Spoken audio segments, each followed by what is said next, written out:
How to turn on or turn off notification sounds for appliance beeping, landline phone ringing, or water running on the Samsung Galaxy S24 series. First, tap on the home button to go back to the home screen. On the home screen, swipe down at the top, then tap on the settings icon.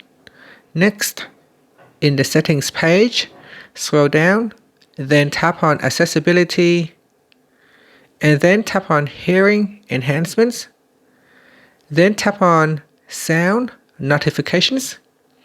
After that, tap on open sound notifications. And then if you want to use it, you can tap on the toggle button to switch it on, and then tap on the option button down here. Next, scroll down, and in the appliances and other section, tap on appliance beeping to turn it on or switch it off. You can also tap on landline phone ringing to turn it off or switch it on. And finally, water running. And that's it. After that, tap on the back key or tap on the home button to go back to the home screen. Thank you for watching this video. Please like and subscribe to my channel for more videos.